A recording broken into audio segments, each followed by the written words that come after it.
अव्यक्त बाप दादा कहते हैं आज 24/4/1984 महावाक्य है मुरली का, अव्यक्त मुरली का महावाक्य, वर्तमान ब्राह्मण जन्म हीरे तुल्य है।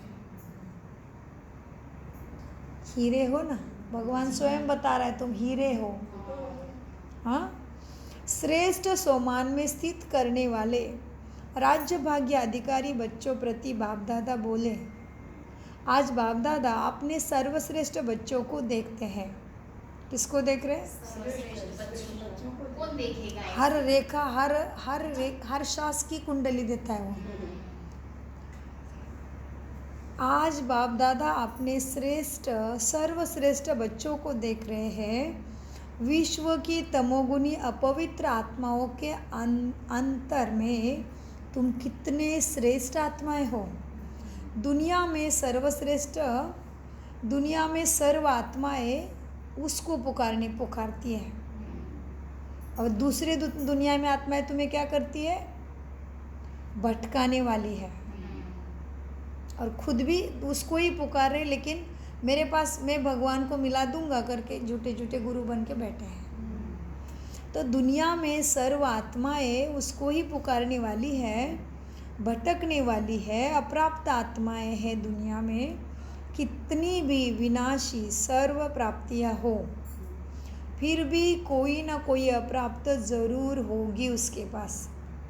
आप ब्राह्मण बच्चों को सर्व प्राप्तियों के दाता के बच्चे हो ना, तो तुम्हारे खजानों में अप्राप्त नहीं कोई वस्तु ब्राह्मणों के खजानों में।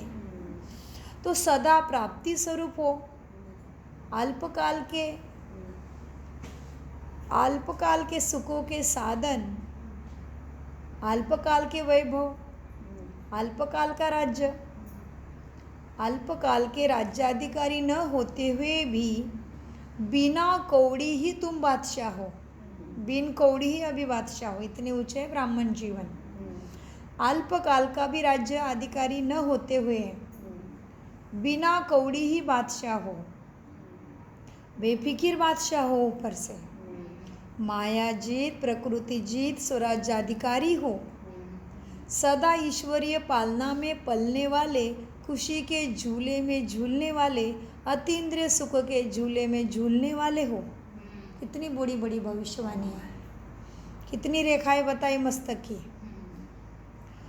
विनाशी संपत्ति के बजाय अविनाशी संपत्तिवान हो।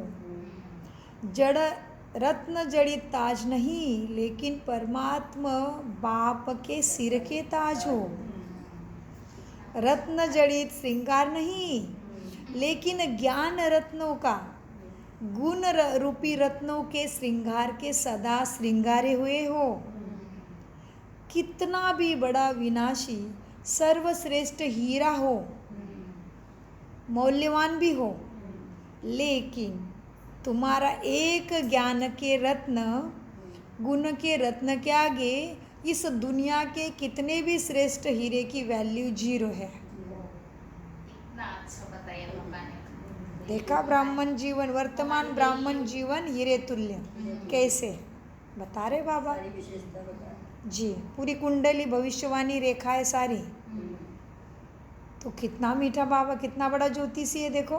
तो ऐसे ज्योतिषी से प्रेम नहीं कौन करेगा, और कौन आत्मा अभिमानी नहीं बनेगा। इतनी बड़ी भविष्यवाणी उसने किया कि भाई तुम ऐसे करो तो ऐसे होने वाला है। वो लोग कहते तुम ऐसे ऐसे बांधो, काला बांधो, इधर दोरा बांधो, इधर गले में कुछ ताबीज बांधो, तुम्हारा सब ठीक हो जाएगा। और ये कितने बड़े बड़े ताबीज दे रहे हैं। कुछ भी बांध भी सिद्धांत का धारण करो। कितनी बड़ी बात है, और हम उसमें गहराई में नहीं उतर पाते। और किसी मनुष्य ने थोड़ा कुछ भविष्य बताया था तो उछलते हैं इतना जिंदगी भर। क्या हो गया हमारी बुद्धि को देखो। मीठे बच्चों, अब देखो कितना भी बड़ा विनाशी सर्वश्रेष्ठ हीरा भी हो, मूल्यवान भी हो, लेकिन एक ज्ञान के रत्न, गुण के रत्न के आगे उनकी क्या वैल्यू है? इन रत्नों के आगे वो तो पत्थर समान ही है, क्योंकि विनाशी हीरे है। 9 लाख हीरे के आगे भी आप स्वयं बाप के गले का हार बन गए हो। प्रभु के गले के हार के आगे वो 9 लाख कहो या 9 पदम कहो या अनगणित पदम के मूल्य का हार कुछ भी नहीं है। 36 प्रकार का भोजन भी इस ब्राह्मण भोजन के आगे कुछ भी नहीं है। अभी आ गए भोजन के तरफ, क्योंकि डायरेक्ट बाप दादा को भोग लगाकर इस भोग को परमानंद प्रसाद बना देते हो। तो आपको बहुत बहुत बधाई, कृष्णा ने बना दिया। देखो आज ही भोग। तो 36 प्रकार का भोजन भी इस ब्रह्मा भोग के आगे कुछ भी नहीं है। 56 भोग कहो, नहीं तो 36 भोग कहो, इस ब्रह्मा भोजन के आगे कुछ भी नहीं है। क्योंकि डायरेक्ट बाप दादा को भोग लगाकर इस भोगों को परमात्मा प्रसाद ही बना देते हो। प्रसाद की वैल्यू आज अंतिम जन्म में भी भक्त आत्माओं के पास जाके पूछो। एक भी दाना ऐसे कर, एक वेस्ट भी, वो तीर्थ भी वेस्ट नहीं जाना चाहिए, पानी की बूंद भी वेस्ट नहीं जाना चाहिए।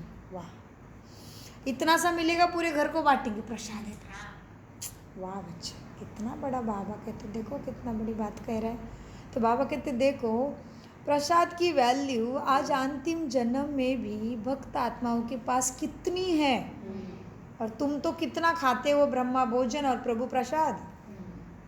वाह मेरे भाग्य। हाँ, हमारे भाग्य का गायन देवताएं भी करते हैं, ब्राह्मणों के भाग्य का गायन देवताएं भी करते हैं और बाप भी करता है। तो बाबा कहते आप साधारण भोजन नहीं खाते, आप ही केवल प्रभु प्रसाद खा रहे हो, जो एक एक दाना पद्मों से भी श्रेष्ठ है ब्रह्मा भोजन का। ऐसे सर्वश्रेष्ठ आत्माएं तुम हो। ऐसा रूहानी श्रेष्ठ नशा चढ़ा रहता है। चलते चलते अपनी श्रेष्ठता को भूल तो नहीं जाते हो ना, अपने को साधारण तो नहीं समझते हो ना। सिर्फ सुनने वाले नहीं या सुनाने वाले भी नहीं, ऐसे बन गए हो ना।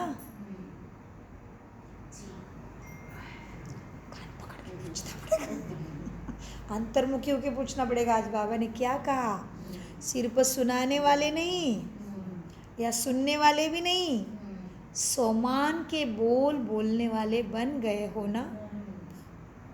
सुनने सुनाने वाले तो अनेक अनेक है, सोमान वाले तो कोठों में कोई आप ही हो। सोमान वाले कोठों में कोई आप हो। तो आप ऐसे बन गए हो तो जानते हो आप कौन हो। अनेकों में हो, एक कोठों में कोई वाले हो। अनेक में हो व कोठों में कोई वाले हो। प्राप्ति के समय पर अलबेले बनना, उन्हों को बाप दादा कौन सी समझ वाले बच्चे कहेंगे। प्राप्ति के समय में अलबेले बनना, अमृत वेले में नींद आ जाना, मुरली के समय में मन इधर उधर भाग जाना, मुरली के पॉइंट याद करते टाइम याद रखने का मन नहीं करना। बाबा ने बोला एक एक महावाक्य बाहर करके आओ क्लास में। दादी तो पूरी मुरली कमल में बैठती थी, और मम्मा तो बात ही मत पूछो, वो तो खुद ही सरस्वती के मुख से बिना निकल तार छिड़ जाती थी ज्ञान की, ऐसी की बात मत पूछो। एक ही बार मुरली सुनती थी, बस हो गया। तो आपने आप देखना है अभी हम कैसे हो रहे हैं। सुनने वाले सुनाने वाले क्या अनेक अनेक सुनाते, उनमें वाले के कोठों में कोई वाले हैं। तो बाबा कहते अनेकों में हो तुम या कोठों में कोई वाले हो। प्राप्ति के समय पर अलबेला बनना, उन्हों को बाप दादा कौन सा समझ वाले बच्चे कहेंगे। पाए हुए भाग्य को, मिले हुए भाग्य को अनुभव नहीं किया, अर्थात अभी महान भाग्यवान नहीं बने हो, तो फिर कब बनेंगे। इस श्रेष्ठ प्राप्ति के संगम युग पर हर कदम यह स्लोगन सदा याद रखो। क्या? अभी नहीं तो कभी भी नहीं। समझा? अच्छा, अभी गुजरात जोन आया है, तो गुजरात की क्या विशेषता है? छोटा सा है। छोटा बड़ा खुशी में ज़रूर नाचते हैं। जी अपना छोटापन, मोटापन, छोटापन भी मोटापन भी सब भूल जाते हैं। रास के लगन में मगन हो जाते हैं। सारी सारी रात में मगन रहते हैं। तो जैसे रास की लगन में मगन रहते हैं, ऐसे सदा ज्ञान की खुशी में रास में मगन रहते हो ना। जैसे सारी सारी रात रास में मगन रहते हो, ऐसे ही सदा ज्ञान की खुशी की रास में भी मगन रहते हो ना। इसी अविनाशी लगन में मगन रहने के भी नंबरवार अभ्यासी हो ना। विस्तार भी अच्छा है। एक बारी मुख्य स्थान मधुबन के समीप के साथी दोनों जोन आ गए हैं। एक तरफ है गुजरात, दूसरी तरफ है राजस्थान। दोनों समीप है ना। सारे कार्य का संबंध राजस्थान और गुजरात से ही है। तो ड्रामा अनुसार दोनों स्थानों को सहयोगी बनने का गोल्डन चांस मिला हुआ है। दोनों हर कार्य में समीप और बाप के सहयोगी बने हैं। संगम युग के स्वराज्य की राजगद्दी तो राजस्थान में ही है ना। कितने राजे तैयार किए फिर? राजस्थान के राजे गाए हुए हैं ना। तो राजे तैयार हो गए या नहीं हो गए अभी तक? राजस्थान में राजाओं की सवारी निकलती है, तो राजस्थान वालों को ऐसा पूरी सवारी तैयार करके लानी चाहिए। तब तो सब पुष्पों की वर्षा करेंगे ना। तो कितने राजे तैयार हो गए राजस्थान? बहुत ठाठ से सवारी निकालते हैं। तो कितने राजाओं की सवारी आएगी बाबा के पास? कम से कम कहाँ सेवा केंद्र है, कम से कम जहाँ जहाँ सेवा केंद्र है वहाँ से एक तो राजा जरूर आवे। बोलो कितने राजा आएंगे? एक राजा एक स्थान से। कम से कम जी, कम से कम जहाँ सेवादारी है वहाँ एक एक राजा आवे तो कितने राजे हो जाएंगे? समझो 25 स्थानों से 25 राजा आवे तो सवारी सुंदर हो जाएगी ना। ड्रामा अनुसार राजस्थान में ही सेवा की गद्दी बनी है, तो राजस्थान का भी विशेष पाठ है।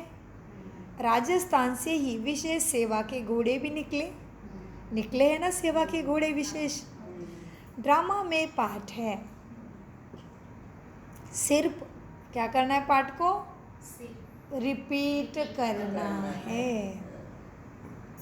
फिर नाटक करने वाले कर्नाटका, कर्नाटक का भी विस्तार बहुत हो गया। कर्नाटक का भी विस्तार बहुत हो गया। अब कर्नाटक वालों को विस्तार से निकल सार में आना पड़े। जब मक्खन निकालते हैं तो पहले तो विस्तार होता है ना बहुत, फिर उससे मक्खन क्या हुआ? सार निकल गया। तो कर्नाटक को भी विस्तार से अब मक्खन निकालना है, सार स्वरूप बनना और बनाना है। अच्छा, अपने श्रेष्ठ सम्मान में स्थित रहने वाले सर्व प्राप्तियों के भंडार, सदा संगमयुगी श्रेष्ठ स्वराज्य और महान भाग्य के अधिकारी आत्माओं को, सदा रूहानी नशे और खुशी स्वरूप आत्माओं को बाप दादा का याद, प्यारा और नमस्ते। हम अपने श्रेष्ठ सम्मान में स्थित रहने वाले सर्व प्राप्तियों के भंडारे, सदा संगमयुगी श्रेष्ठ स्वराज्याधिकारी, महान भाग्य के अधिकारी आत्माओं का, सदा रूहानी नशे और खुशी स्वरूप आत्माओं का प्यारे बाप दादा को याद, प्यार, गुड मॉर्निंग, नमस्ते प्यारे बाबा, नमस्ते। उसे सब कुछ समझते, धारण करते और कराते। मीठे बच्चों, सभी अपने स्वराज्याधिकारी श्रेष्ठ आत्माएं समझते हो ना अपने आप को? सभी अपने को स्वराज्याधिकारी श्रेष्ठ आत्माएं समझते हो? स्वराज्य का अधिकार मिल गया ना? ऐसा अधिकारी आत्माएं शक्तिशाली होंगे ना? राज्य को सत्ता कहा जाता है। क्या कहते हैं राज्य को? सत्ता। तो सत्ता अर्थात क्या हुआ? शक्ति। तो आजकल के गवर्नमेंट में भी, आजकल के गवर्नमेंट को भी कहते हैं ना राज्य सत्ता वाली पार्टी है। तो राज्य की सत्ता अर्थात शक्ति है। तो स्वराज्य कितना बड़ी शक्ति है देखो। तो स्वराज्य कितनी बड़ी शक्ति है? ऐसे शक्ति प्राप्त हुई है। सभी कर्मेंद्रियां आपकी शक्ति प्रमाण कार्य भी कर रही है क्या? चेक करो। ऐसे स्वराज्याधिकारी कितने शक्तिशाली है। तो तुम ऐसे स्वराज्याधिकारी बन गए हो। स्वराज्य कितनी बड़ी शक्ति है। ऐसे शक्ति प्राप्त हुई है। सभी कर्मेंद्रियां आपकी शक्ति प्रमाण कार्य कर रही है। राजा सदा अपने राज्य सभा को, राज्य दरबार को बुलाकर पूछता है ना कि कैसा चल रहा है राज्य का कारोबार, कैसा राज्य चल रहा है। राजा सदा दरबार बुलाकर पूछता है। तो आप स्वराज्याधिकारी राजाओं को भी कारोबार ठीक चल रहा है क्या, ये देखना पड़े। कहीं का ऊपर नीचे तो नहीं होता है ना। कई पुराने संस्कार तो नहीं आते, देहभान तो नहीं आता, इस जन्म की पद प्रतिष्ठा प्राप्ति तो नहीं खींचती, शरीर भोग तो नहीं खींचता ना स्वराज्याधिकारी पद से नीचे। चेक करो मीठे बच्चों। तो आप स्वराज्याधिकारी राजाओं को कारोबार ठीक चल रही है ना, या कहीं ऊपर नीचे होता है? कभी कोई राज्य कारोबारी धोखा तो नहीं देते हैं ना। कभी आंखें धोखा दे, कभी कान धोखा दे, कभी हाथ ने धोखा दिया, कभी पाँव ने धोखा दिया। ऐसा धोखा तो नहीं खाते हो ना। धोखा राज्य धोखे में आ जाएगा। स्वराज्य के बदले प्रजासत्ता बन जाओगे, प्रजा के भी नौकर चाकर फिर। हाँ, तो कभी आँख नहीं धोखा देता ना। थोड़ा दुनिया का खेल देखूं, थोड़े शॉर्ट देखूं, थोड़ा अमेरिका क्या कर रहा है देखूं, तारक मेहता उल्टा चश्मा किधर तो आंखें तो धोखा नहीं देती है ना। थोड़ा इसका सुनती हूँ क्या चल रहा है तेरे घर में, थोड़ा कान धोखा नहीं देता है ना। कभी हाथ तो धोखा नहीं देता है ना। थोड़ा सा शुद्ध उठा के खा लूँ, एक बार खाया तो क्या हुआ, हाथ धोखा नहीं देता है ना। कभी पाँव तो धोखा नहीं देता ना, जिस तरफ नहीं जाना चाहिए उधर तो नहीं लेके जाता ना। कभी दूसरे ये ऐसी है, इसने ऐसे किया इसलिए मुझे गुस्सा है, ये तो धोखा नहीं देता ना हाथ, इनके वजह से ऐसे तो नहीं हो रहा है ना। चेक करो, नहीं तो स्वराज्याधिकारी के बदले प्रजा के भी नौकर चाकर बनना पड़े, और ऊपर से जगह त्रेता में, और बहुत सारी शिक्षा खा के शरीर छूटेगा ऊपर से यहाँ से। तो कितने सारे लॉस है। तो बच्चे स्वराज्याधिकारी बनो। तो कभी कान धोखा दे, कभी हाथ धोखा दे, ऐसे धोखा तो नहीं खाते हो ना। अगर राज्य सत्ता ठीक है तो हर संकल्प, हर सेकंड में बच्चों को पद्मों की कमाई है, क्योंकि श्रीमत प्रमाण चल रहे हो। और जमाना हो, ये हो नहीं सकता। इधर सत्यम शिवम सुंदरम का कायदा है भाई, उसने बोला है वहीं पे चलो। तुम्हारा कोई बाल विवाह का नहीं कर सकता। तुम्हारा काल आके भी पूछेगा भाई लेके जाओ क्या, आ रहा है क्या मेरे साथ। मीठे बच्चों, अगर राजसत्ता ठीक है तो हर संकल्प, हर सेकंड में पद्मों की कमाई है। अगर राजसत्ता ठीक नहीं है तो हर सेकंड में पद्मों की गवाही भी है।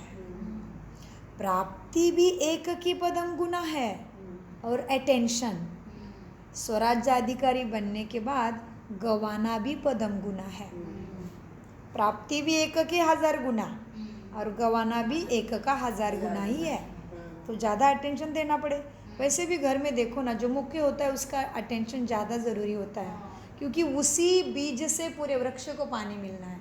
अगर बीज ही अलबेला बनेगा, जैसे कमाने वाला कोई घर में वो ढीला पड़ता है तो पूरे फैमिली को कितनी तकलीफ होती है। वैसे हमारा स्वराज्य का अधिकार का है मीठे बच्चों। वैसे बाबा क्या कहते हैं, अगर राजसत्ता ठीक नहीं तो हर सेकंड में पद्मों की गवाही होती है। प्राप्ति भी एक पदम गुना है और फिर अगर गवाते हैं तो एक का पदम गुना गवा भी हो जाता है, कट जाता है। जितना मिलता है उतना भी फिर चला जाता है। हिसाब बराबर है ना। तो सारे दिन की राज्य कारोबार को देखो। आंख रूपी मंत्री ने ठीक काम किया, सबको आत्मा ही देखा ना।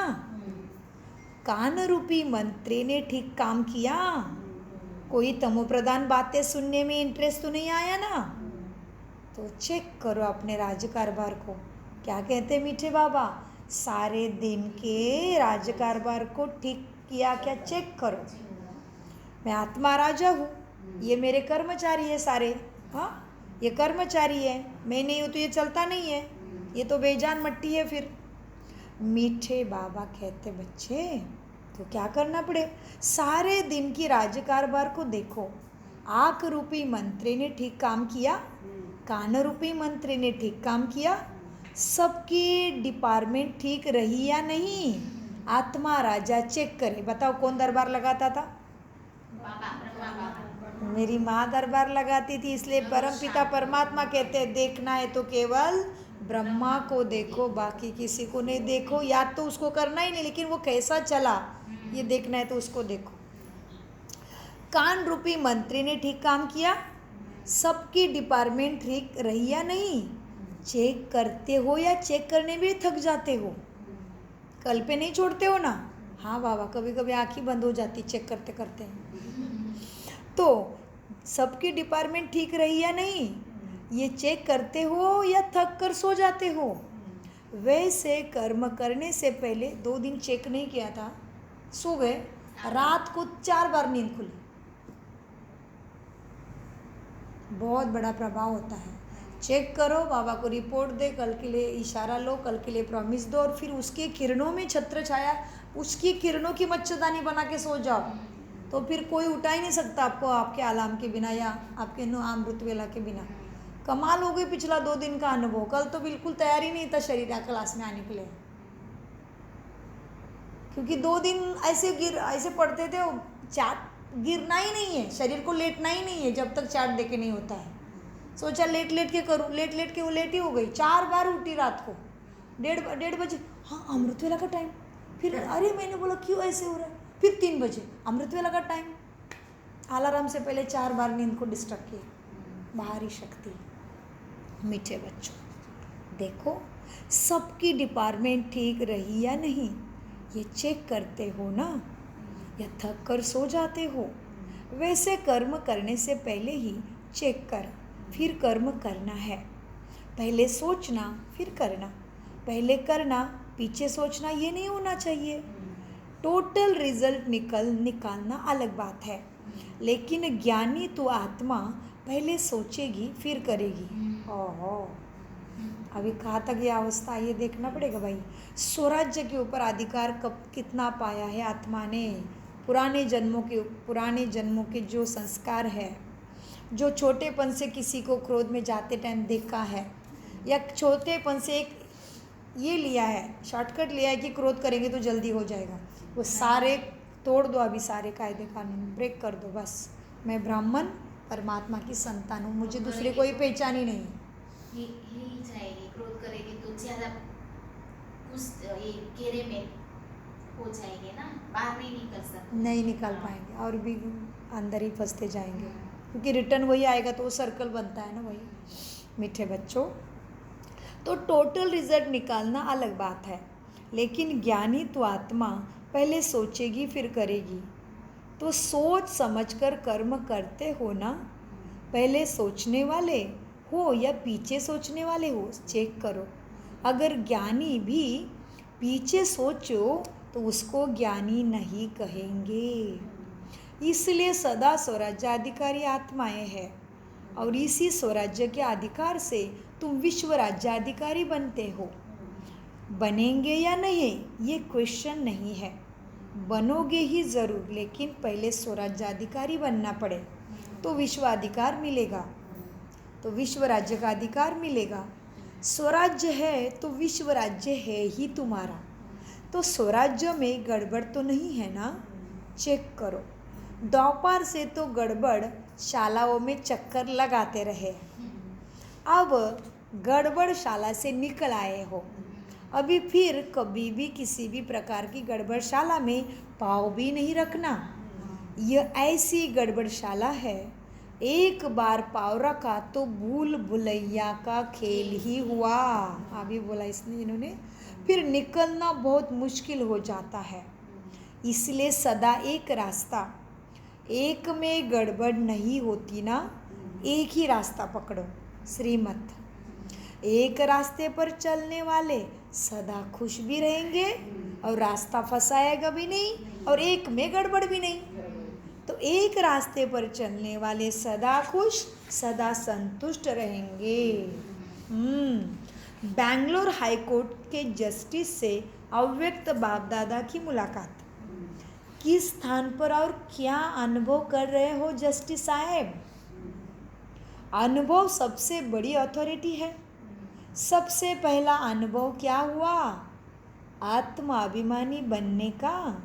अब आत्माभिमानी का अनुभव हो जाता है तो परमात्मा प्यार, परमात्मा प्राप्ति का भी अनुभव स्वतः हो जाता है। जितना अनुभव उतना शक्तिशाली बनते जाएंगे। जन्म जन्मांतर के दुखों से छुड़ाने की जजमेंट देने वाला है ये परमात्मा और आत्मा अनुभव। या एक ही जन्म के दुखों से छूटने वाले जज हो? कैसे तुम जन्म जन्मों के दुखों से छुड़ाने की जजमेंट देने वाले हो ना, या एक ही जन्म के दुखों से छुड़ाने वाले जज हो? कितने जन्मों से छूटना है तुम्हें? उनके ही भाषा में बाबा उनको ही पक्का करा रहे। बाबा क्या कहते हैं? जितना अनुभव उतना शक्तिशाली बनोगे। तो जन्म जन्मांतर के दुखों से छूटने की जजमेंट देने वाले हो ना, या क्या सबको एक ही जन्म से दुखों की छूटने की जजमेंट दोगे? माना बाबा उनको टीचर बनने का आदेश दे रहे। तो बाबा कहते हाँ, वो तो हुई हाई कोर्ट या सुप्रीम कोर्ट की जज, लेकिन ये क्या है? स्पिरिचुअल जज। इस जज पढ़ाई में, इस जज बनने में पढ़ाई का और समय की भी ज़्यादा आवश्यकता नहीं है। 2 अक्षर की पढ़ने हैं बस, मैं आत्मा और मेरा परमात्मा, हो गए सबको जन्मों जन्मों के जेल से छुड़ाने के लिए तैयार। हाँ, बस 2 अक्षर पढ़ना है। इस जज बनने के, इस स्पिरिचुअल जज बनने के लिए, इस जज बनने में पढ़ाई की वो समय का आवश्यकता नहीं है। 2 अक्षर ही पढ़ने हैं, आत्मा और परमात्मा, बस। इसके अनुभवी बन गए तो स्पिरिचुअल जज भी बन गए। जैसे बाप जन्मों जन्मों के दुखों से सबको छुड़ाने वाले हैं, इसीलिए बाप को सुख का दाता कहते हैं ना। तो जैसा बाप वैसे तुम बच्चे। डबल जज बनने से अनेक आत्माओं के कल्याण निमित्त बन जाएंगे। आएंगे तुम्हारे पास एक केस सॉल्व करने के लिए, अब तुम उनकी करना जन्मों जन्मों की केस सॉल्व कर देना। आएंगे एक केस के लिए और जन्मों जन्मों के केस जीत कर जाएंगे तुमसे, बहुत खुश होंगे। तो बाप की आज्ञा है क्या? स्पिरिचुअल जज बनो। अच्छा, ओम शांति, ओम शांति, ओम शांति। मीठे प्यारे बाप दादा का अनगिनत पदम गुना शुक्रिया शुक्रिया कम बोलो मीठा बोलो धीरे बोलो बाबा याद है मेरा बाबा प्यारा बाबा मीठा बाबा